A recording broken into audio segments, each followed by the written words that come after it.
All right, my friends, settle in, take a breath, and let's be calm and be correct. Because today we're doing facts and we're doing scripture, the foundation of the home and the fruit of confusion. We've seen some heartbreaking headlines lately, incidents in Rhode Island and British Columbia that leave us searching for answers and asking how such pain could visit so many families in a single week. It is easy for the commentators to focus on the surface-level details, the outward identities of the individuals involved, and the psychological struggles they faced. But if we are going to be people of the Word, we have to look deeper. We have to ask what is happening to the soil of our civilization that allows this kind of brokenness to take root. Let's slow it down and let the Bible talk, because we need to define the issue correctly. We are living in the blast radius of fractured families. We see young men growing up without paternal authority, and marriages dissolving at rates that suggest the institution itself is under siege. The world wants to talk about modern gender theories, but those are often just late-stage symptoms of a much older pathology. The steady, quiet destruction of the family unit and the roles God designed for us. Here is the claim, and now here is the receipt. For 60 years, the operating logic of our society has been that the traditional family is an obstacle to fulfillment rather than the foundation of it. We were told that domesticity was a form of imprisonment, and that true fulfillment required escaping the home for the professional world. But look at the results.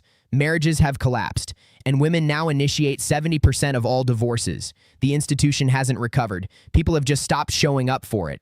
Now that sounded fancy, but it wasn't faithful, because it ignores the blueprint. What we read in Proverbs chapter 24, verse 3, that by wisdom a house is built, and through understanding it is established. When we trade that wisdom for social experiments, the house doesn't just lean, it falls. We've spent decades trying to erase the natural distinctions between the sexes, pretending they are just social constructions to be overcome.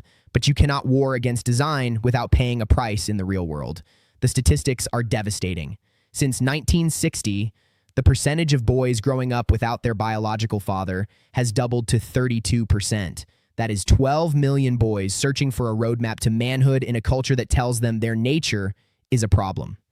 Men now constitute 80% of all suicides and are facing a widening life expectancy gap driven by deaths of despair. When a civilization breaks its families and abandons its sons, we shouldn't be surprised when those sons struggle to find their way. I'm not impressed. I'm interested. Show me the text.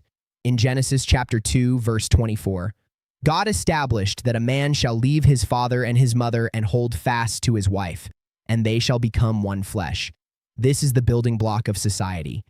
When we devalue the role of the father and the stability of the home, we create a vacuum, and that vacuum is being filled by confusion, by mental illness, and by a desperate search for identity in all the wrong places. Don't let slogans do your thinking. It's easy for politicians to pick a target in the culture war to avoid talking about the economic and social policies that hollow out our communities. They'll talk about bathrooms while voting for bills that suppress the wages of the men who are already drowning. We need a conservatism that is serious about family formation and an economic policy that serves fathers and mothers, not just shareholders. I challenge you today to be a person of discernment. Recognize that the confusion we see in the culture is downstream from the brokenness in our homes. We cannot fix the symptoms if we refuse to honor the root. We have to get back to the basics of honoring motherhood, strengthening fatherhood, and protecting the peace of the home. I want to leave you with a word of encouragement. God's design is not a cage. It is a harbor. Even in a culture that feels like it's unraveling, you can build your house on the rock. You can choose to lead with kindness, to stay faithful to your commitments, and to point the next generation toward the truth of who they were created to be. And that's the bottom line. If it can't survive facts in Scripture, it can't survive. Walk it out, live it loud, and let the Word have the last word.